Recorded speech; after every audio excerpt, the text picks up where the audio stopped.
Hello, I'm Cliff Pryor, CEO of the GSG, and I'm delighted to introduce Philipp Hildebrand as our next keynote speaker. Philipp is Vice Chair of BlackRock and oversees the BlackRock Investment Institute and Sustainable Investing.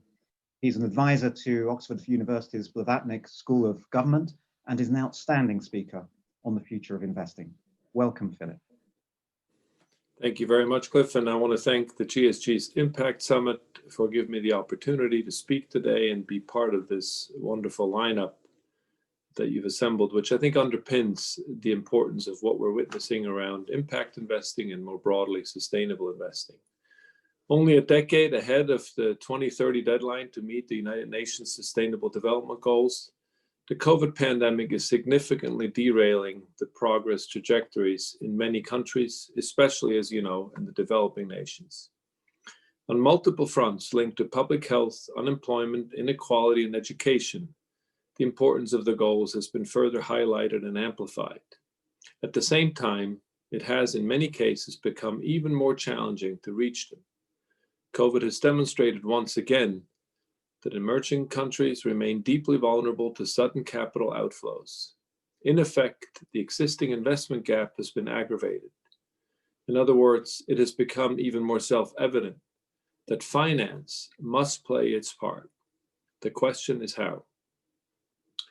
After the failure of finance during the great financial crisis and the lost decade that followed, the financial industry now has the opportunity to demonstrate that it can be a catalyst for positive change. It can play this role by helping to bridge the financing gap, supporting the reallocation of flows towards sustainable development and away from harmful economic activities. Doing so is not only a question of long-term societal well-being.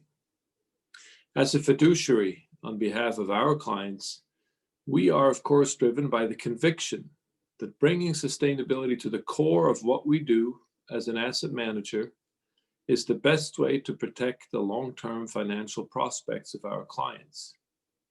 In other words, through a fiduciary lens, it is wrong to think that there is some sort of trade-off between value and values that financial firms have to wrestle with. In reality, it is quite the opposite. Ignoring sustainability risks in a client portfolio will actually undermine the long-term value of that portfolio. A rapidly growing body of research underpins the proposition that sustainability risk is investment risk. Back in January of this year, before COVID, we as a firm decided to fundamentally change how we operate and how we conduct our business. We launched a major firm-wide initiative to make sustainability our new standard of investing. Our announcement was built on extensive research we had conducted about the relationship between sustainable investing and financial risk.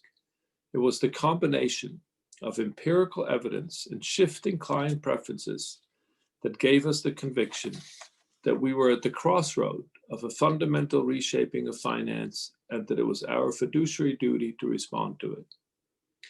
While the growth of sustainable managed assets and investor pressure on companies will play a key part in minimizing the worst social and environmental externalities that stand in the way of the development goals, there is an urgent need to bridge the investment gap by way of voluntary orientation of capital to solutions that maximize positive, intentional, and additional impact. And I would say there are signposts that give rise to hope. Of all the sustainable investment categories in active funds, impact is the fastest growing one, at least here in Europe. More and more investors and asset owners are now explicitly putting the UN SDGs at the heart of their investment strategies, seeking tangible progress on environmental and social goals alongside financial returns.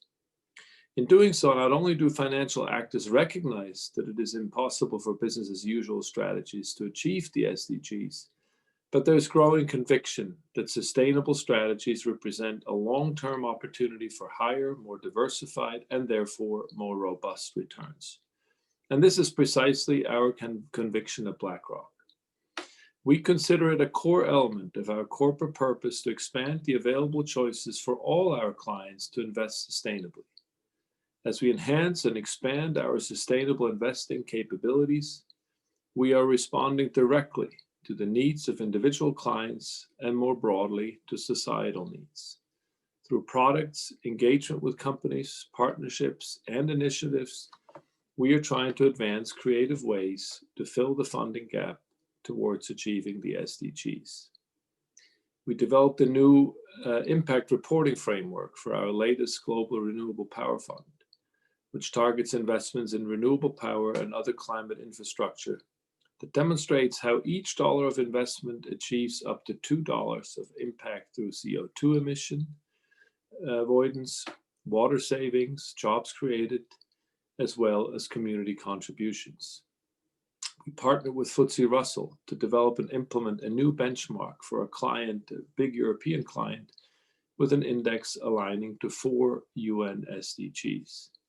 BlackRock also joined with the governments of France and Germany and global foundations to establish the Climate Finance Partnership, which is one of several public-private efforts to improve financing mechanisms for infrastructure investments. The need is particularly urgent for cities because the many components of municipal infrastructure, from roads to sewers to transit, have been built for tolerances and weather conditions that do not align with the new climate reality. Given the magnitude of the financing needs, we must find ways for public markets to scale impact investing with integrity. It is long past time for the democratization of impact investing. After significantly growing our impact investment offering in 2019, we are staying committed to this path by adding global impact strategies in equity and fixed income to our existing solutions. In our global impact equity strategies, companies only qualify for an investment when most of their revenue is derived from products and services helping to solve a major social or environmental problem, as represented by our impact themes and the UN SDGs. The BGF ESG Fixed Income Global Opportunities Fund was launched in April 2020, adding to over $15 billion in assets under management already held in green bond funds and institutional portfolios. Through these strategies, we are helping a broad new cohort of investors to access impact solutions outside of the private equity and venture capital and provide much needed capital to private companies to grow and expand in a sustainable way. While impact investing focuses on positive contribution and reorienting flows towards the development goals, it is equally important to address the worst externalities of economic activity. That is why the expansion of sustainable investment solutions at large is so critical.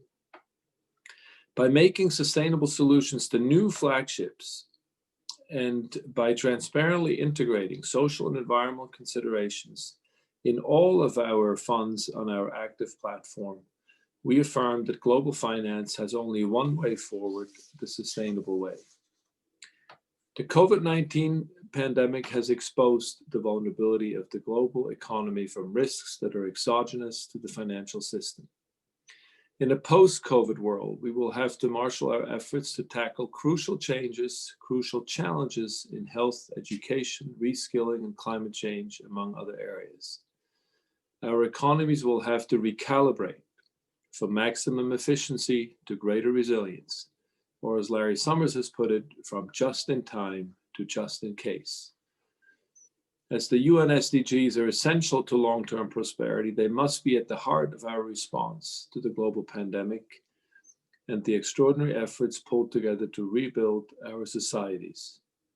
For us to travel on the path to a sustainable future, we will need strong political will and a robust regulatory framework to transform the Sustainable Development Goals into sustainable development actions. One of the most important questions we face is the scale and scope of government action on climate change, which will generally define the speed with which we move to a low-carbon economy. This challenge cannot be solved without a coordinated international response from governments aligned with the goals of the Paris Agreement. Under any scenario, the energy transition and the achievement of the other development goals will still take decades, Governments and the private sector must work together to pursue a transition that is both fair and just. We cannot leave behind parts of society or entire countries in developing markets as we pursue the path to the economic recovery. The many aid funds that are now being provided everywhere in the wake of the corona crisis should be used for sustainable investments and for the transformation of our economies. The short-term priority given to the economic and employment recovery must not jeopardize our progress on the longer-term challenges represented by the climate crisis. Any attempt to rebuild the structure in its original form will inevitably recreate the same fragility. Reorienting public flows towards sustainable projects and companies will be an important signal effect for the rest of the market. It also provides governments with an enormous opportunity to ask private actors to better align with our collective climate and broader development ambitions. In these uncertain times, I think we can all agree that we must work together to solve the extraordinary global challenges ahead of us. I am convinced that together, under the broad parameters of government action through policy and taxation, we can play a very important and effective role in advancing the integration of sustainability considerations in our economies. Done right, finance can be a catalyst for positive change and much needed change. Thank you very much. Thank you very much indeed, Philipp. Resilient, just and fair recovery, working to the SDGs. This is absolutely the way to go. And thank you for setting it out so clearly.